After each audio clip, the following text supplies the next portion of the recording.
I see what the problem is. This is why we do this before we start the actual show. Hang on. Desktop audio activate. There we are. Now talk. Okay. Hello, everyone. There we go. Yes. This is Mr. Backlog, I hate you, but thank you for joining us. You keep forgetting. Every time I type, you go, Mr. Backlog, gee, he's a bit of a smarmy git. And I'm like, oh, God.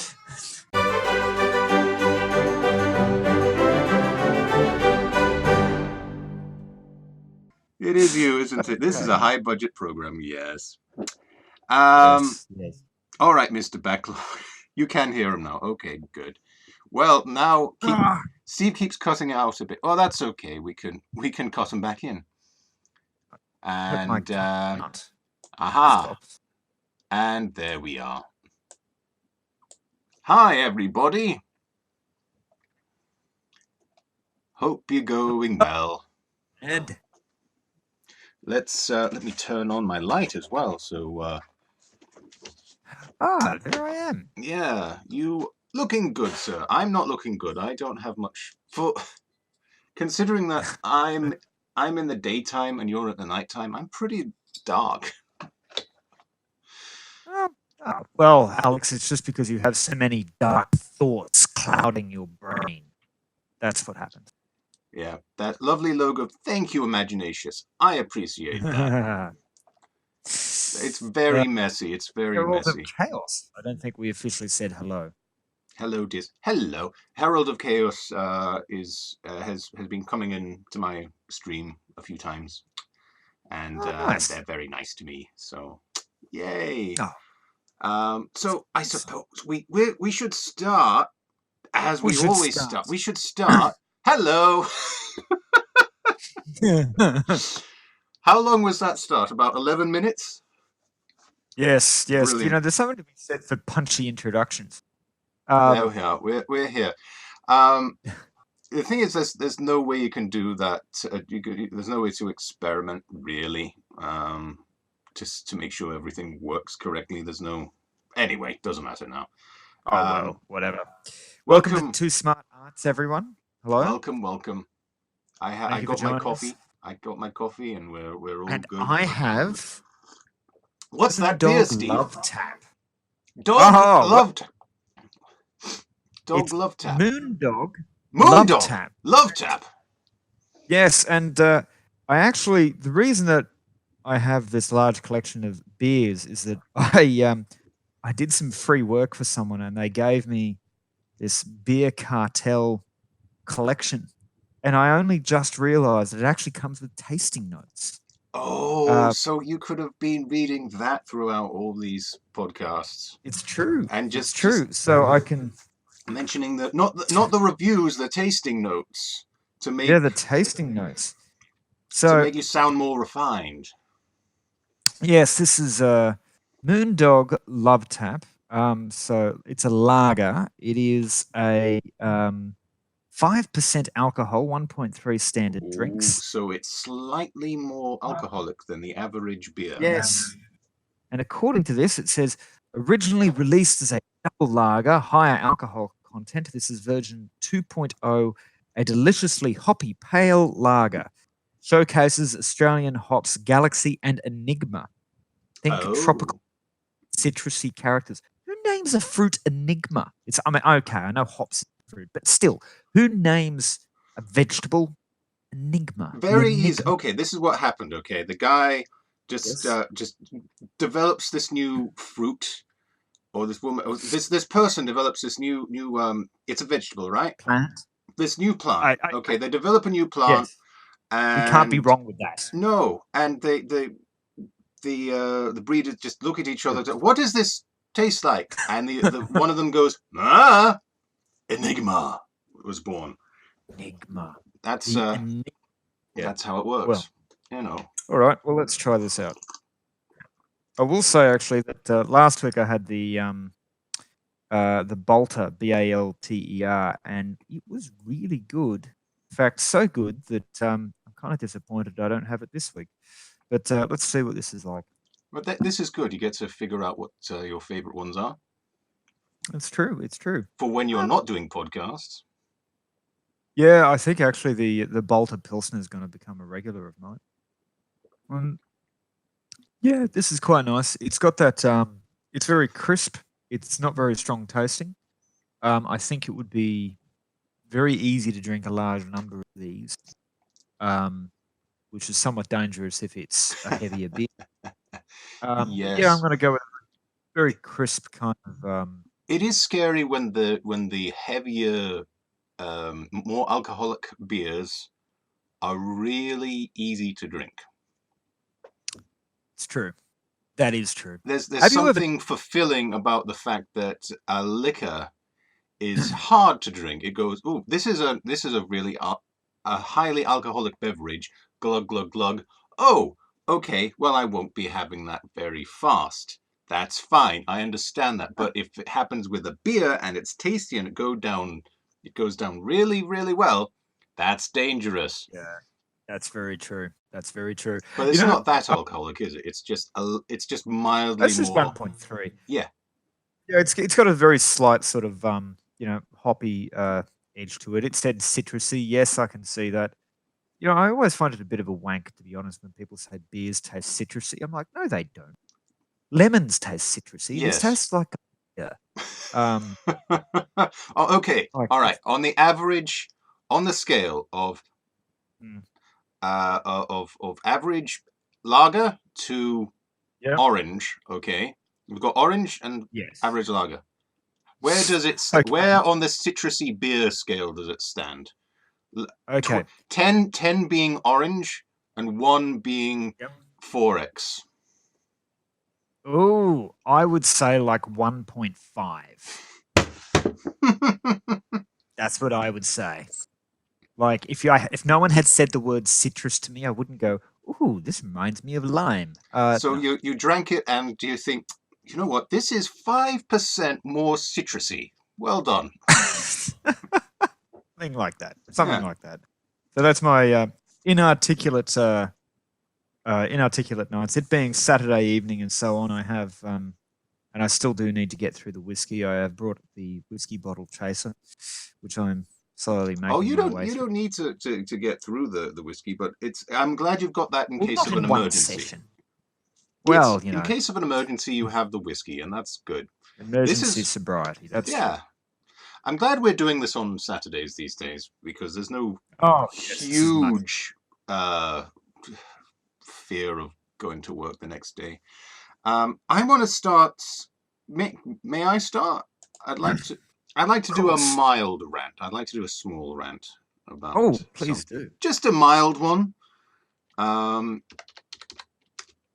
I think last week I mentioned I had a bit of an annoying wanky rant about how we don't You never. seem to, I always I do wanky rants all the time about how we tend not to want to grow up in our generation or something like that.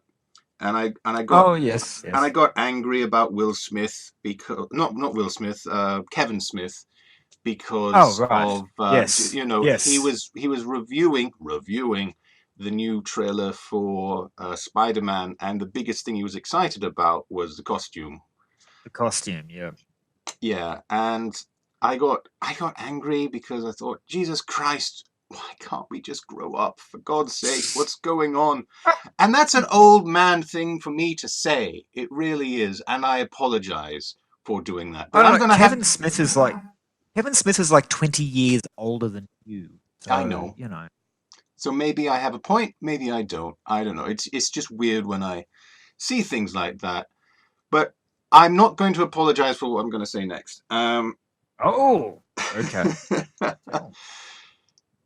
You have Every my attention, sir.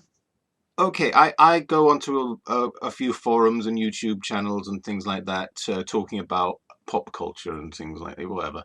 And people have been complaining over the past 3 weeks over a particular niggling thing that's coming soonish, okay? And that thing, Yeah. and that thing, as I take away our logo, is Will Smith as the genie. Oh, in Aladdin. Yes. And my Right. response to that is there are better things to complain about.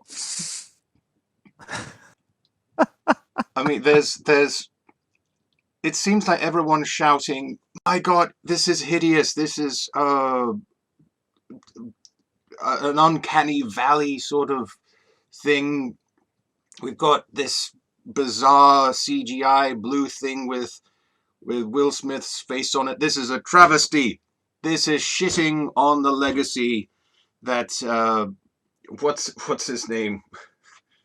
Robin Williams has left behind. This is terrible for Disney. Why does Disney have to keep on doing these things? Which I agree with, but I don't care what he looks like. Not in the slightest bit. Yeah. Look, I agree. And to answer, yes, Herald of Chaos, you did hear whiskey. Whiskey? Did hear whiskey. The whiskey bottle was actually a gift from some other free work I did. So hey, these things are cool. Yeah. Sometimes add in alcohol. You are. Yes. Look, I don't have much else to say about that. I just went.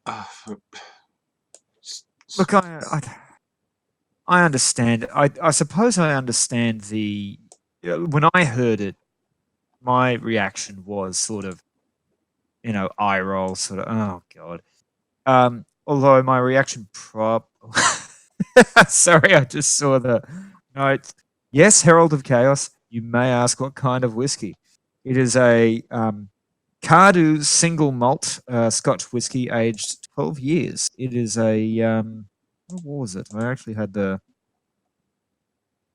Was it Scottish? Yes, Scottish. Yeah, Scottish single malt, 12 years. So there you are. Anyway, um, where were we? Yes, I understand. People get interested in these things. I understand the sort of reaction, but look, I do kind of agree that I feel like pop culture's navel gazing is getting on my nerves. Mm-hmm.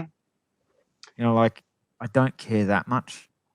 I care more, I think, about the fact that Disney just seems to be cannibalizing its own back catalog and releasing updated versions. Like Yeah. that just It what really it's is doing. just taking its own content and just recycling them. Disney's going, oh, I know how to just take advantage of these man-childs that watch these movies, 20, 30 years ago. We can just get them to just go and see a fresh, new experience about this. To be Uh, honest, I don't think this is so much aimed at them. I say I think maybe to our generation basically. sorry. I think. Why? All right. What do you think it's aimed at? I think it's aimed actually at the new generation of kids. The idea being that our generation will take them along, and I think actually Imaginatious has kind of hit on it, where they go, where Disney has gone. We had these films which were massive hits. New generation hasn't seen them. Um, Okay. uh, they worked once before. They will probably work again. So if we just re-release it, it's pretty secure. And they re-released the first couple, and they were like Beauty and the Beast, and they were big. They were very successful. So they went, there we go. Mm-hmm. Herald of Chaos said, I think this was said last week. Why write a new story when you can make a live action version of it and sell it to the nostalgia crowd? Yeah. So you get the parents bring their kids along to it because the parents have seen it before, but that's I don't think. I think it is Like, I think it's a fair assumption to say that it's this new wave is aimed at both. I think that's fair enough. Yeah, that's probably Parents our age would probably go, aha, I know what to take my kids to see because they'll enjoy it as much as I did. So, and then I'll just complain about all the things that are wrong on the internet, and my kid will enjoy it. So everybody wins. fair. Yeah, it's true. To be fair, I have attempted to force my son to watch TV shows that I loved as a kid, and it's so fucking interested. It's very sad. I've tried to get him to watch Mysterious Cities of Gold. If anybody, Oh yes. Oh I love yes. that show so much. I have the full box set upstairs, but I'm very keen to get him to watch the original Monkey Magic. Yeah, but Whether you know, he'll like those or not, I don't know. But it is telling that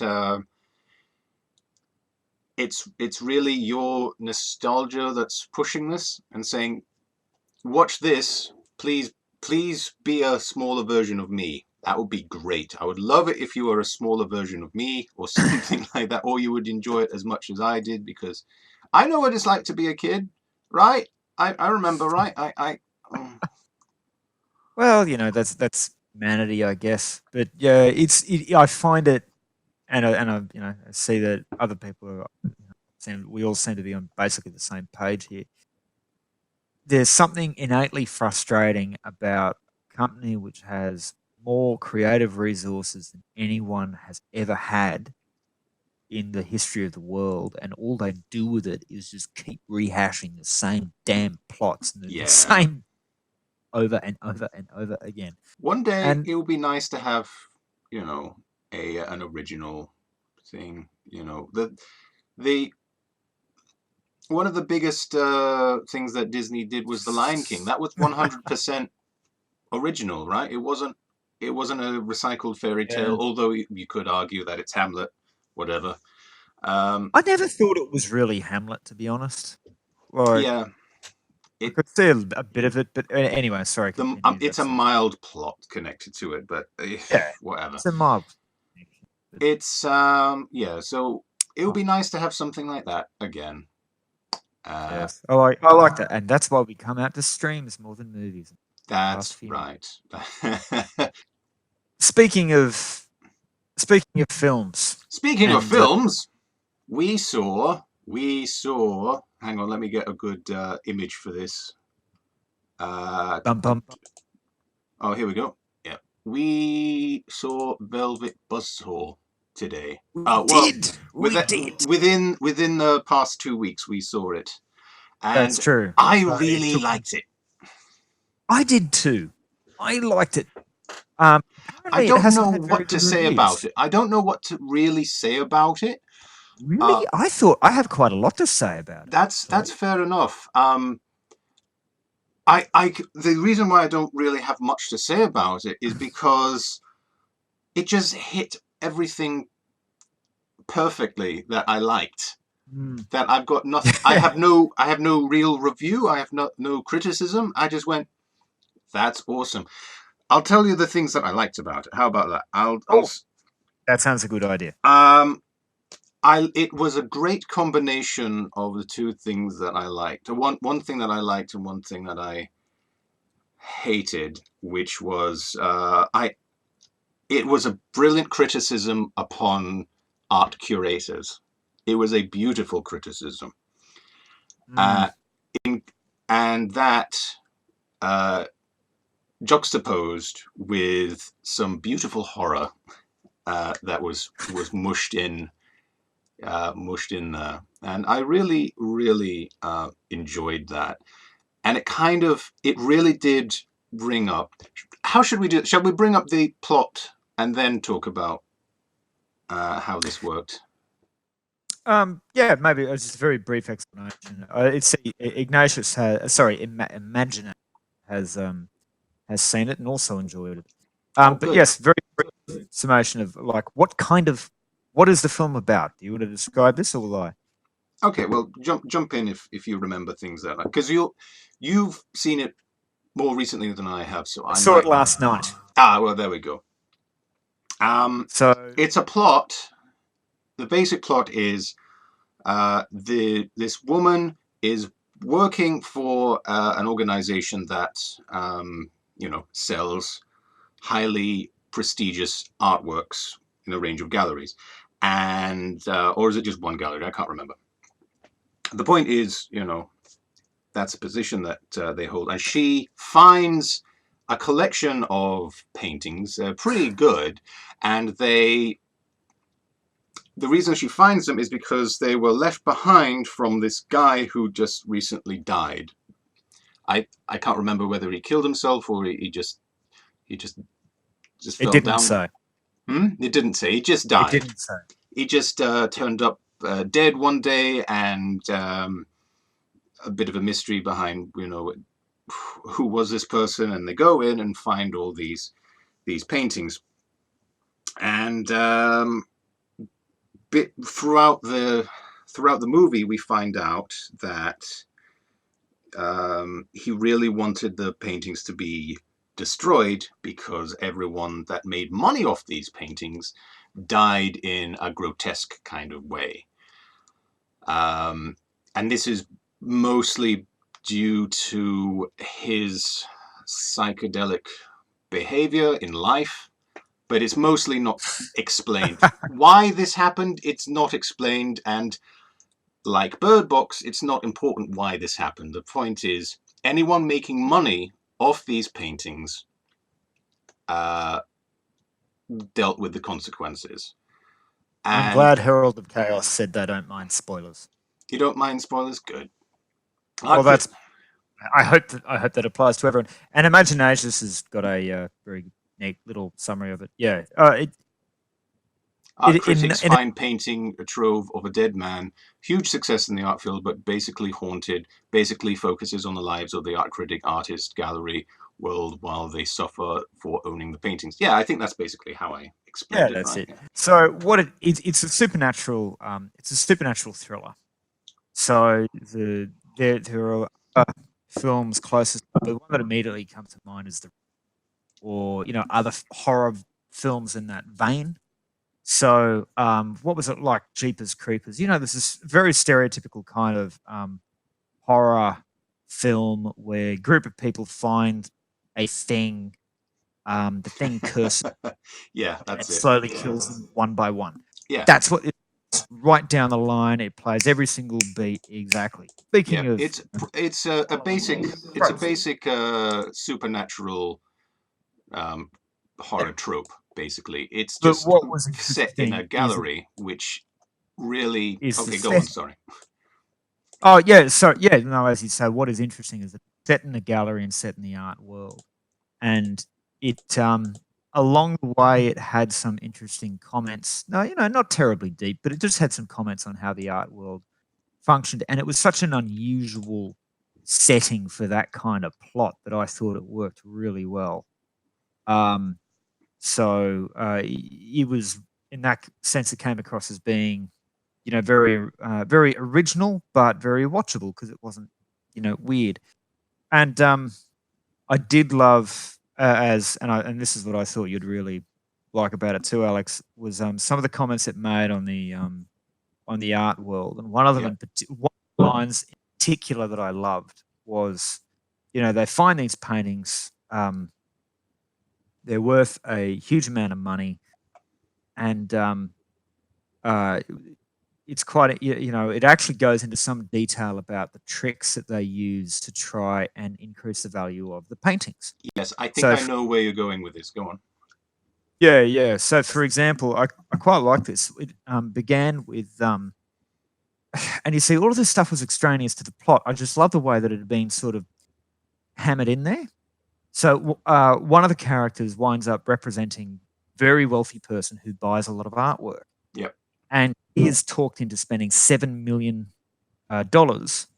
on one particular artwork because it looks like it's going to be really big. But when pick it up, afterwards a bad review comes in on it, and as a result it then goes from being really big to being a bit of a laughing stock. Yeah.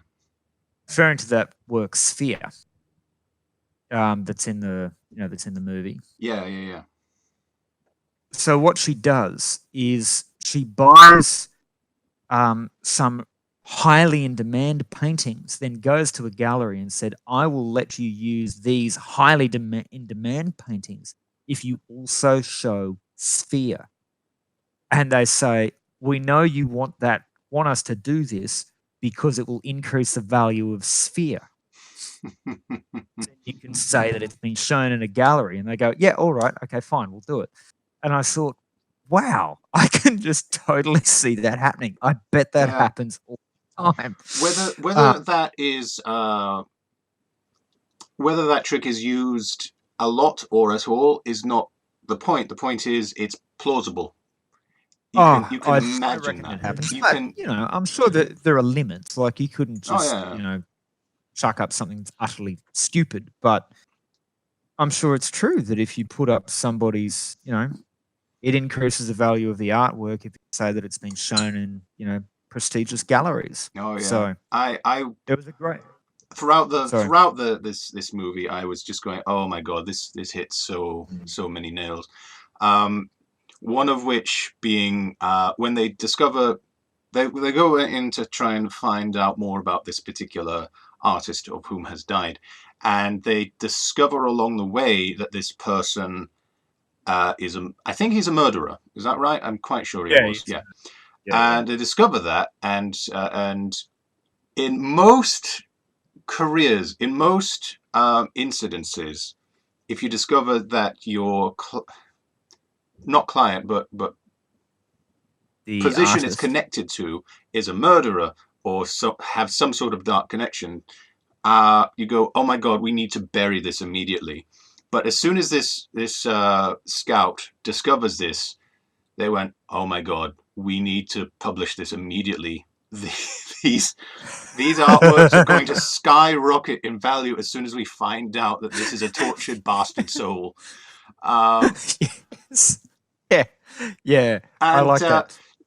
And that pattern of thinking is the same with almost all of these really, really superficial characters in this film.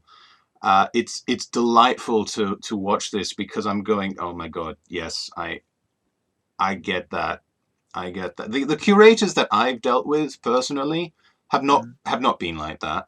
They just wanted to show off the work. But I haven't dealt with high-end galleries before, so things probably are different in that respect. You haven't dealt with them yet. Not yet. No.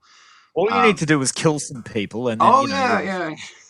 I don't think the artwork is that bad. I don't think the artwork world is that bad where you go, oh, we need to show these paintings of this murderer. But if the person is dead, then yeah, we can exploit someone who's dead. That's fine. Oh yeah, I think it's the fact that he's dead. But there was a great line in it where, because they find out he's a murderer, but then it goes a bit too far. And one of the curators says, no, this will now actually decrease the value of paintings. So we're going to sell them all as quickly as we can. Right, yeah. And, the other character says, why are you doing that? I thought you wanted to control supply of these things. She says, look, we don't sell durable goods. We peddle in perception. And I thought, wow, Andy Warhol would have loved that. I really wish I had watched this movie a second time because I watched it with my mate Lorelei and we enjoyed it thoroughly, but we did watch it while drunk. So and this was 2 weeks ago, so there's a lot that I have missed. I really want to watch that again. That is an example of a line that I did not. I think I must have heard it on the particular night, but I didn't remember the line. That is a beautiful line. It's perfect. Yeah. Like, we don't do durable goods. Correct. We peddle in perception. That sums I tell you what, my Rolf Harris original is worth a lot less. If God. only he died first. I like Herald of Chaos's comment there. Painted with a brush made from shin bone and pubic hair of his victims. Invite him to a meeting. Quick, invite them to a meeting so we can display their work. Yeah, that is so true. Which I did like. Okay, sorry, go on. I liked how how it also touched on self-destructiveness of the industry, and that it made Yes. that sense about how there was one artist and his art was only good while he was an alcoholic. Yeah, And yes. Man, he you should starts go back to drinking drinking or again. something like that. Yeah. Yeah, well, he starts drinking again, and his agent basically says, "Great, oh, that's fantastic." Like, Yeah. Yeah. whoa, like, jeez. And again, there's a lot of this is, I'm assuming, is misinterpreted uh, of what happens in the art world. And again, I say fictional perceptions of this don't really matter. The point is, this is all plausible. This is all, we can believe all this stuff. Well, I don't think anyone's ever been killed by having all the paint run off the Oh yeah, painting. I think this is not the best example of this picture is not the best example of what we're talking about here. This is an example of the Realism. supernatural element that's come in. In fact, this is the part of the movie where it went a bit silly for me, more silly than is necessary. She literally turned into a painting, and I went, yeah, that wasn't necessary. We could have very easily not shown that, but that's just a nitpick.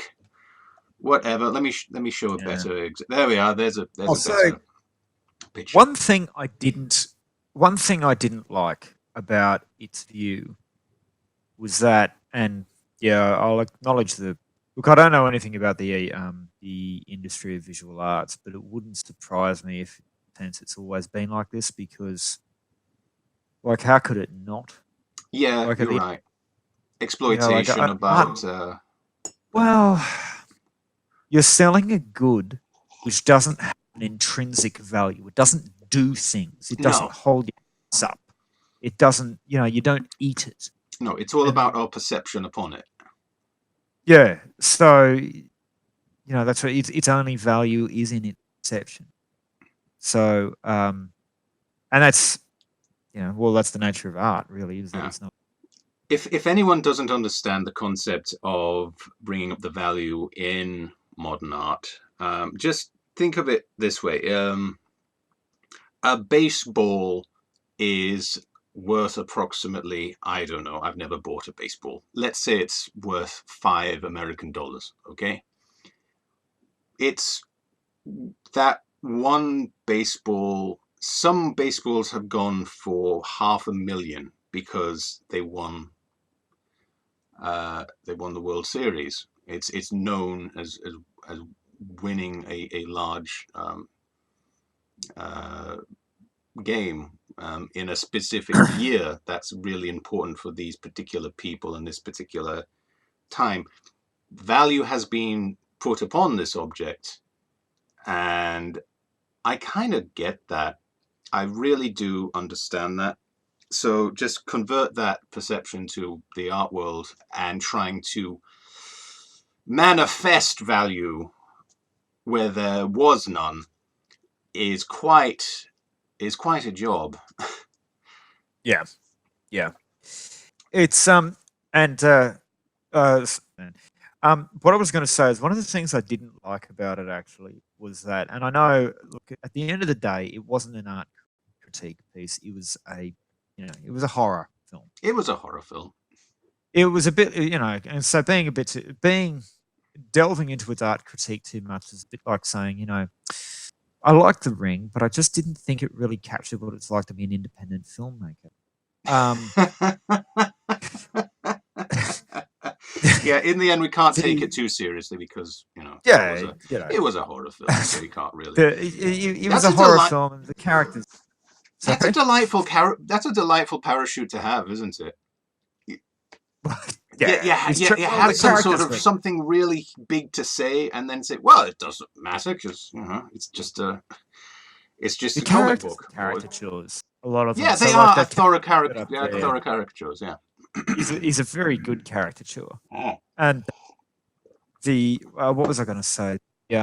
So no, the one thing which I do take issue with though is that the film seemed to land on the side of artwork should never be sold because it should just be for the pleasure of the artist.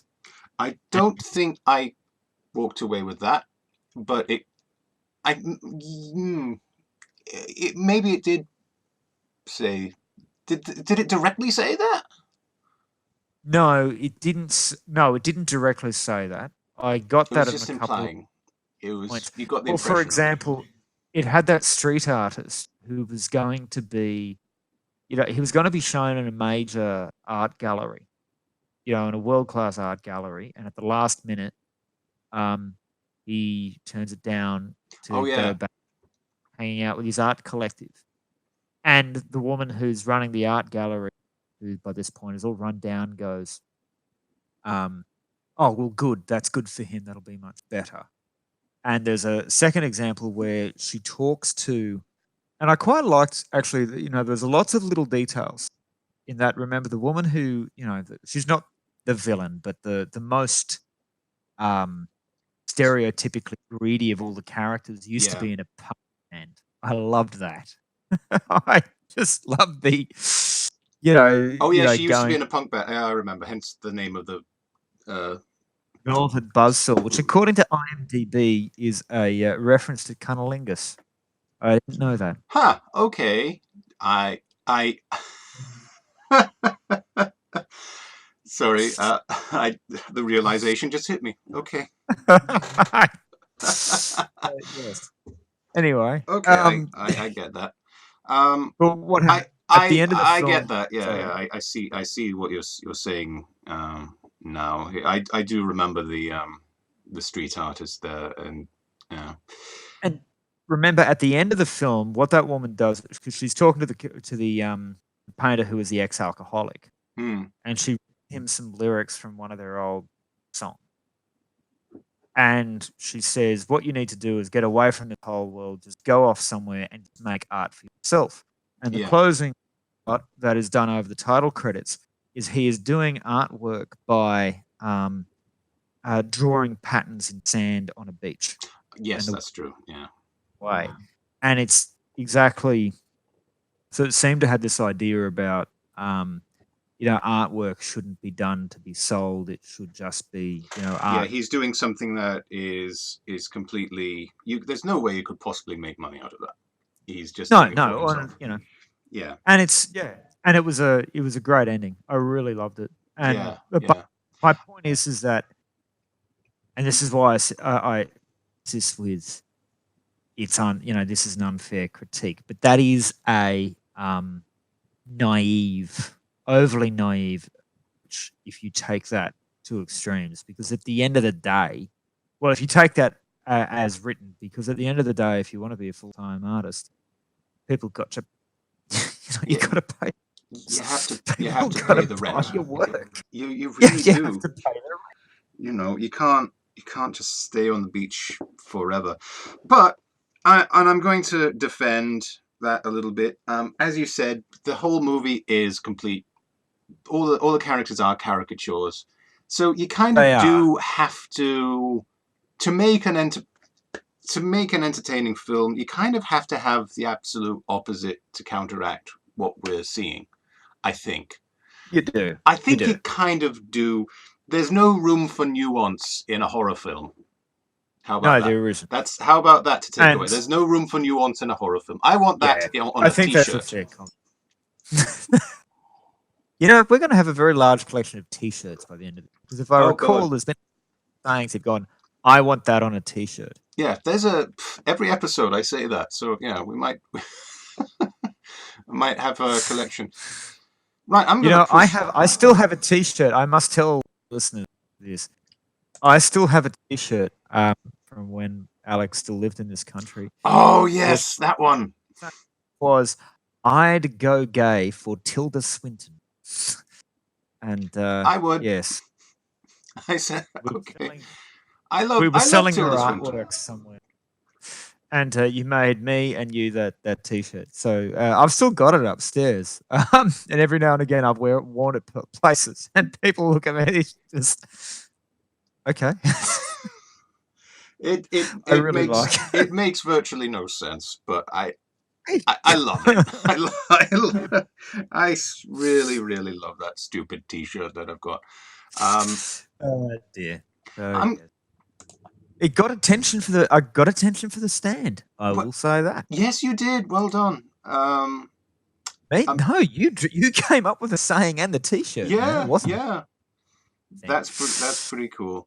Um, Well, hey, listen. Steve, tell me something amazing. Yes. I'm going to poke something at you, and I want you Ooh. to. Is this G-rated? It is. I'm going to poke you a bit and make sure that it's G-rated. Here we go.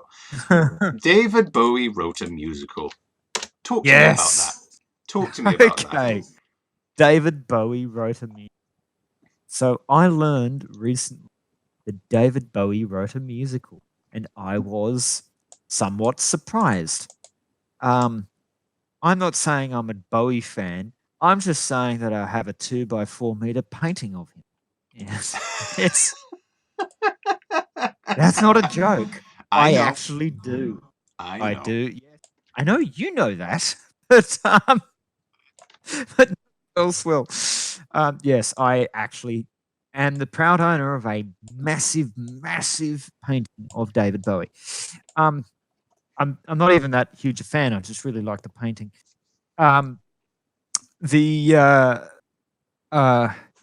So I was surprised when I read that he wrote a musical. Oh my God, And this I thought, wasn't so long ago. yeah, so Lazarus is a track off his last album. Yes. I really quite like this. The Did you read? track. Have you seen it, by the way? No, I've not seen the musical. But you But have. this is the thing with me because I saw this and I was like, wow, David Bowie wrote a musical, music, lyrics. Okay, scroll down and you Yeah. can see there's a lot of songs, right? Oh, yes. Hello. All of the songs, Oh, right. All from they're, his. they're Yeah. just oh yeah, they're just pre-existing songs. It's I see. yeah, So what you, there's I nothing understand. original. I understand what you meant when you wrote the words in quotation. When David Bowie wrote a musical, when wrote is in quotation marks.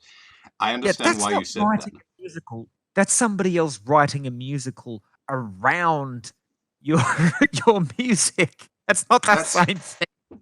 that's not a that's not writing a musical. No. That's what a collection of short stories Um, I don't. amalgamated into one giant thing. Although I don't know, I haven't seen this. Maybe it's I, good. There's a good Look, it chance that might it be is good. good.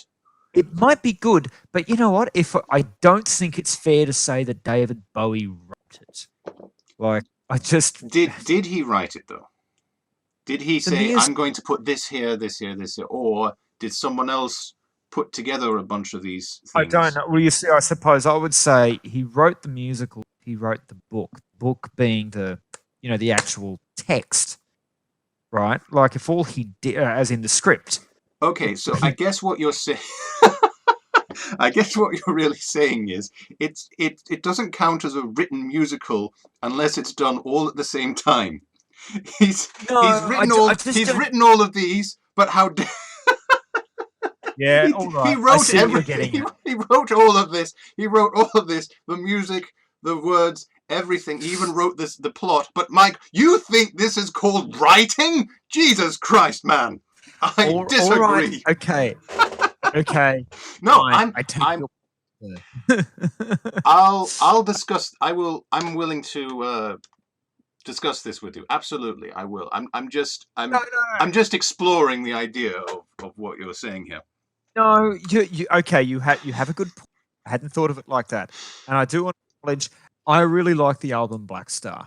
Oh, I And cried. I'm not going to deny it. I cried yeah, when yeah. I Look, I listened to really it. liked. Look, the film clip for Lazarus. I like this song Lazarus. There was another one. What was it? Look, there were two really good tracks on that. Lazarus and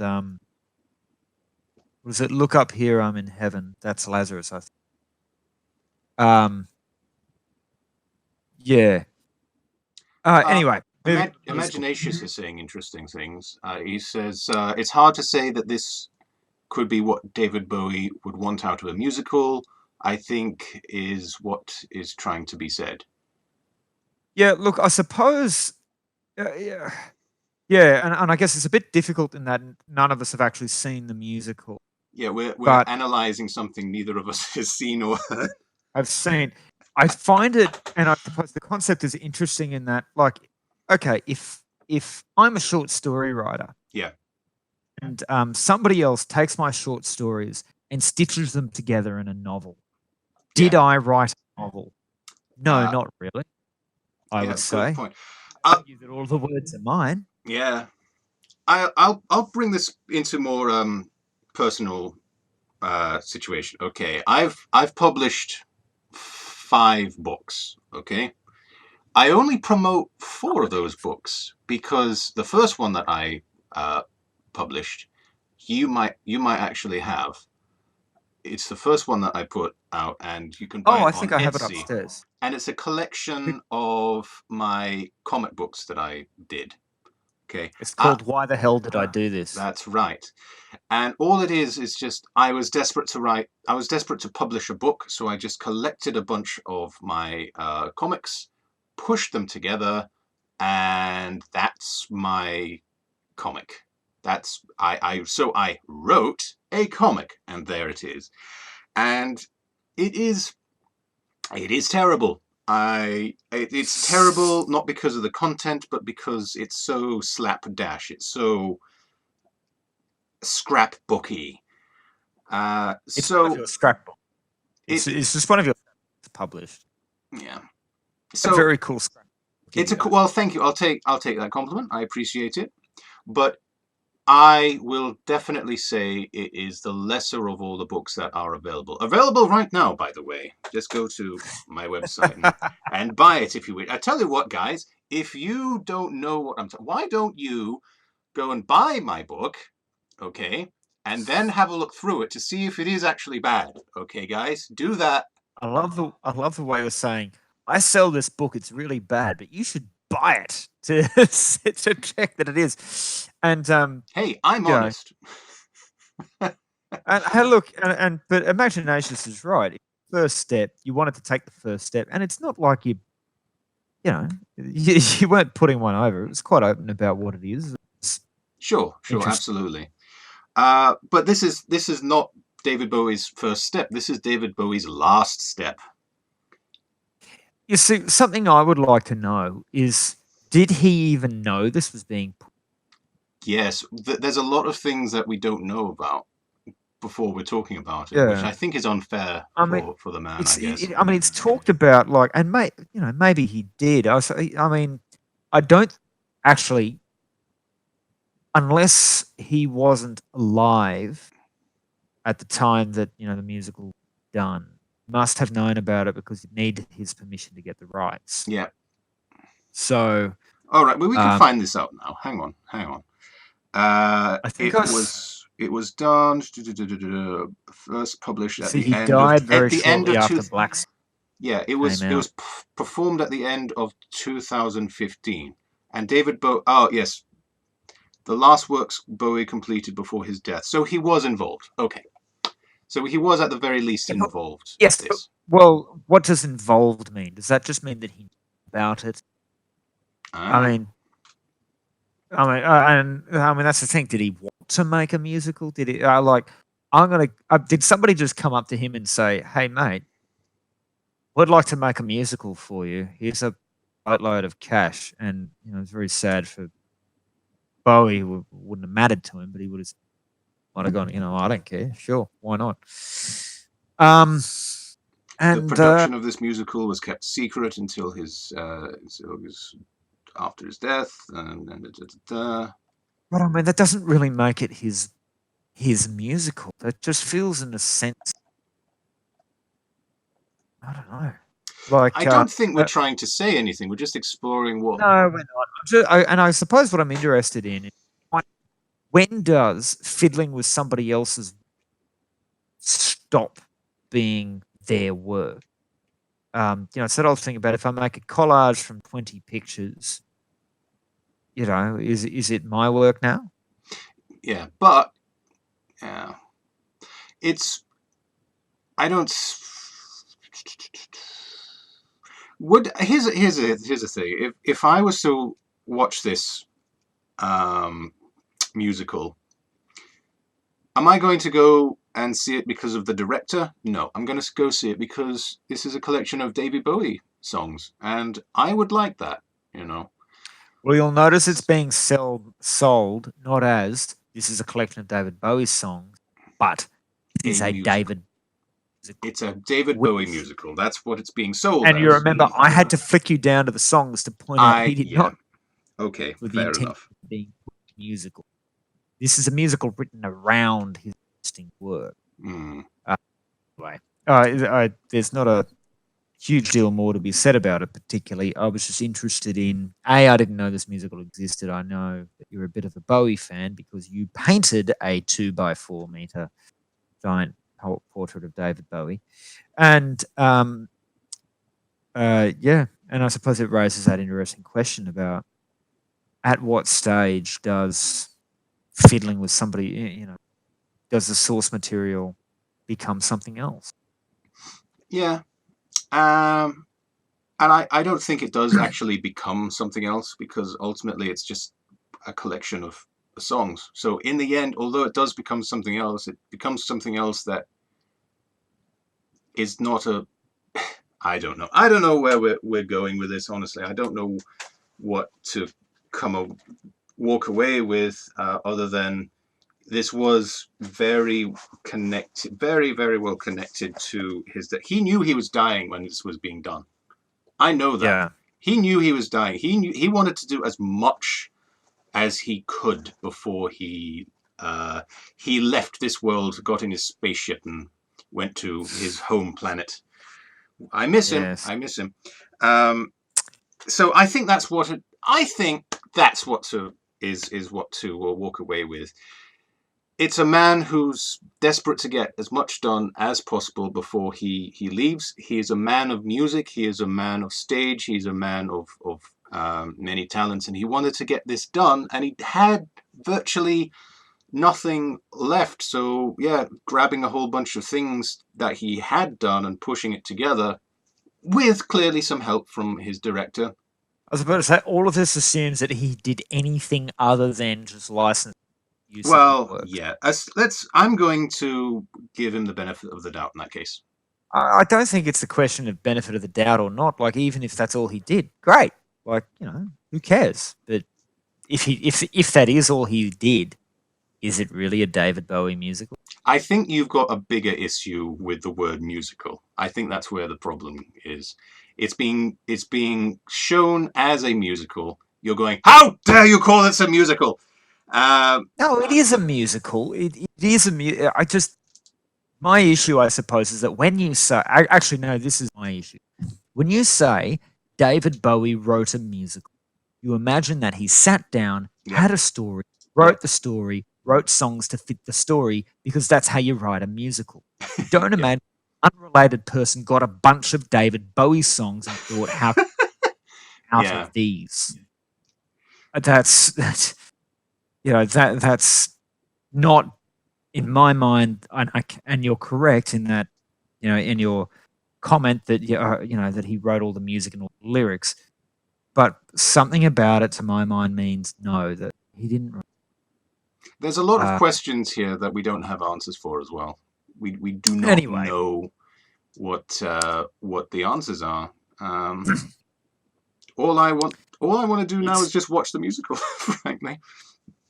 Or better yet, I could just go through my David Bowie DVD, which has a collection of all of his stuff, except for more recent works, which I can watch on YouTube.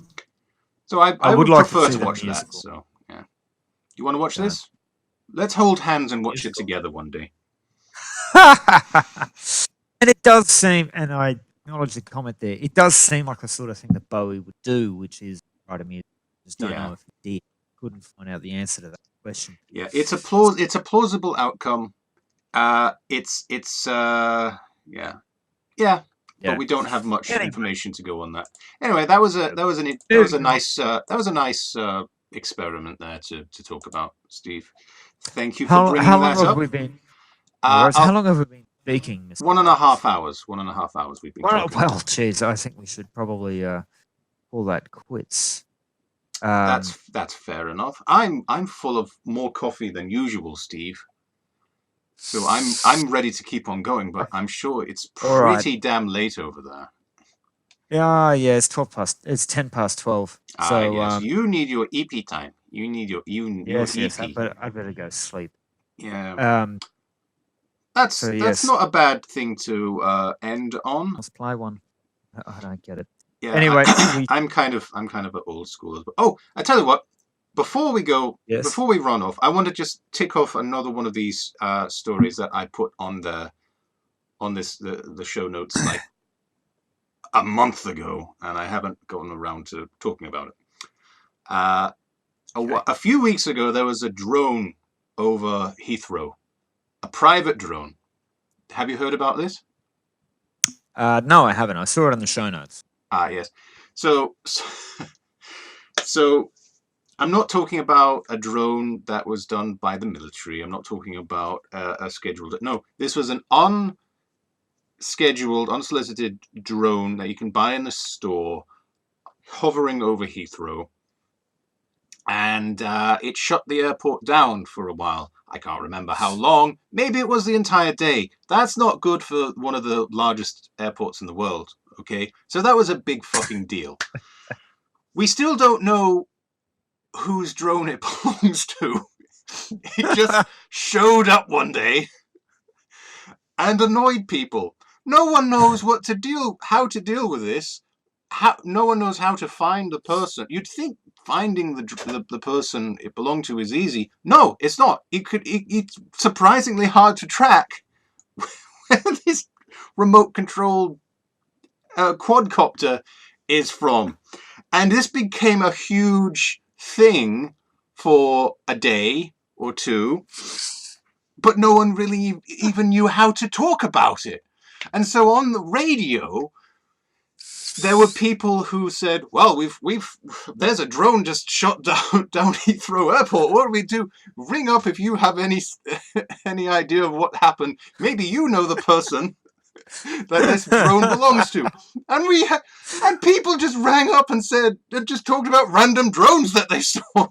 Yes, I saw a drone in the park once. It was very interesting, and I don't know who it was. I don't know who it belonged to. People were looking at it and taking photographs. I mean, and you can tell the radio producers just going, we're not.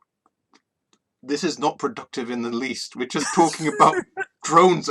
Yes, a few years ago, I saw a blimp. Okay, that's not helpful. Which one of you kids droning out there? Are you kids droning again? Oh. So that's hilarious. Absolutely welcome nothing to the 21st century. Yeah, welcome to the 21st century. Absolutely nothing was learned. Sure, there we go. And except that's potentially by that drone owner. Hey, random. Okay, and go after this, I go. On this note, right? Yes. Did you know? I looked this up a little while ago. In the 80s, sorry, I'll take a step back. You know how in films and stuff, there's often this plot about hijacking the television tower signal and the terrorists. Oh yes. It doesn't happen these days, but my God, there were a few incidences, weren't there? Well, I didn't know there were a few incidents. I didn't know there were any. Really? Until there were. Yeah, there were. Well, you obviously already knew, but I learned there was one in the 80s where somebody took over a TV tower or TV signal somehow and broadcast themselves in a foam max headroom. Yep. I know that. They were playing Doctor Who at the time, and then just all of a sudden Max Headroom popped up and said some gobbledygook. Said some gobbledygook, and then got his And then there was a bear butt being spanked. Yep, by, yep, there was that. He brought out nice his can of spot. Pepsi and said whatever Pepsi's slogan Taste the was. rainbow, because Max Headroom was a spokesman. Yes, he was. But, So this was really bizarre, and to this but day, it was just like, no one yeah. knows who it was. But the thing is, like, I think that was the 80s equivalent of the drone shutting down Ah, Heathrow. right, yes. I That's think, the yeah, you're connection. right. I think you're right. Yeah, that is basically the 80s equivalent of that. So yes, That is all right, bizarre. These are the world. This is the world that we live in, folks. And with that, that's true. I think And we with that, can. Because should I like span this out with a joke? oh, feel free. There was an Irishman and an Englishman and a Scotsman. They all walked into a bar, and this big fella walked out who only had one parachute, and then said that I will only open my mouth to a man with a gun with a single bullet. And the man with the single bullet said, "That's no alligator, that's my wife." And with that,